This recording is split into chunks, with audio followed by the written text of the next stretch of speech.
Andrew, so good to see you. Why not a documentary about, poor dumb Homer Simpson or nerdy Christian Ned Flanders? Why is it just Apu? Yeah, it's an excellent question. I mean, the show has been making fun of every single human being on Earth for over 10 years.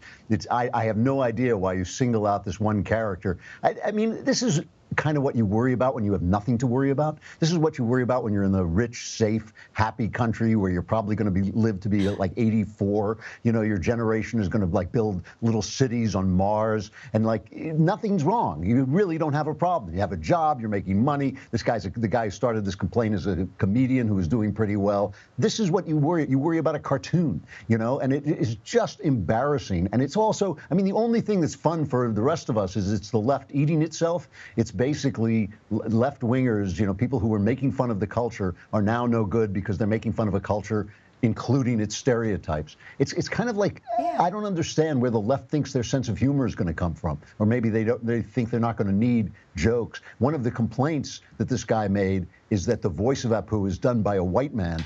The white man who happens to be Hank Azaria, who is one of the greatest voice men in show business ever. I mean, a guy who can do almost any accent, any voice. You can't recognize him from one role to another. He's a genius at this, and like they're going to attack him because his skin color is white. It is utterly amazing. It's kind of, like everything in life at this point, it's kind of tragic and hilarious at the same time. Tragic because it's sad to see one half of the country just give over to racism like this, and hilarious because these are supposed to be the people who are the anti-racists. These are the guys who've been slinging this racist slur at conservatives for all these years. And now they've just degraded themselves to the point where they're pointing at each other. Oh, you're white, but you wrote about a black person. You're a woman, but you wrote about a man. Men aren't allowed to write about women. Women aren't allowed. It's utterly unbelievable. And by the way, Dana, out here in Hollywood now, agents get phone calls from producers saying, I need a Latina female to write this part. They actually have outlawed the imagination. They have outlawed the idea that a guy like, say, William Shakespeare could ever create a black character like Othello and make it matter. Wow, I didn't even know that. That's incredibly troubling. That's true. They are banning imagination. The other thing I thought about when I was looking at this is I think Ned Flanders, besides his dorkiness, is probably one of the more well-adjusted characters. But Apu is a success story, and it felt like they were looking down on the fact that here's this immigrant who comes to the United States, raises a family, is running a successful business that everybody relies upon in the town, and apparently that's shameful. And, it's funny that you mentioned that because I think you're absolutely right. And Ned Flanders is a great example. He's kind of dorky, and not kind of dorky. He is the definition of dorky. He is a living dork.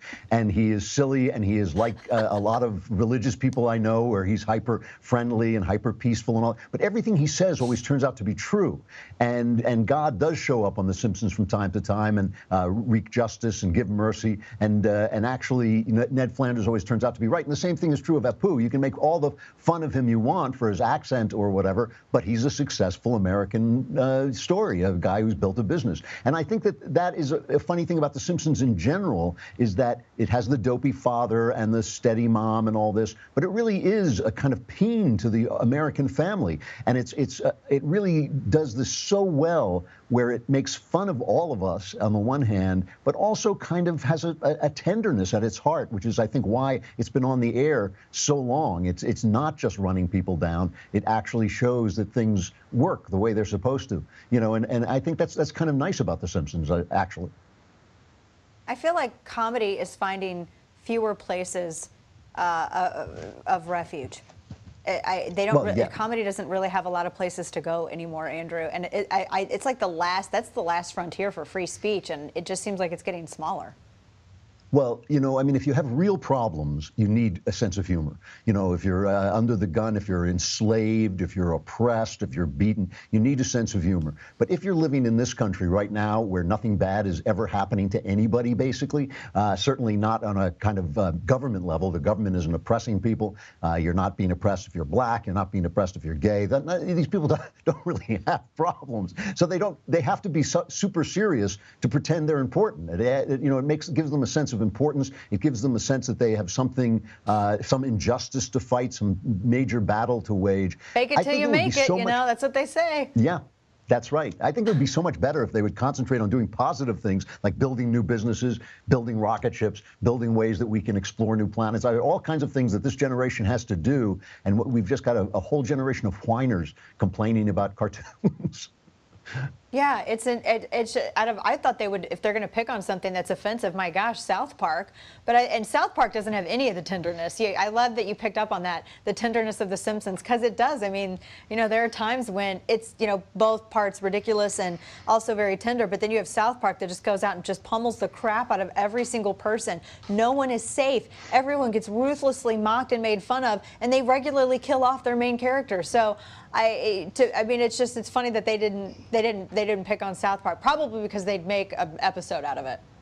That's exactly right. It's South Park. South Park, those guys are Republicans and they are libertarians and they don't care about this stuff. So if you attack them, they will come back and just make fun of you for doing it. They have made fun of political correctness. Yeah. So but they always go after, that's why they go after their own, because we won't listen to them. If they attack you, Dana, you're not going to respond. You're not going to be cowed. But if they attack somebody who actually kind of agrees with them, they might agree and they might get some headway.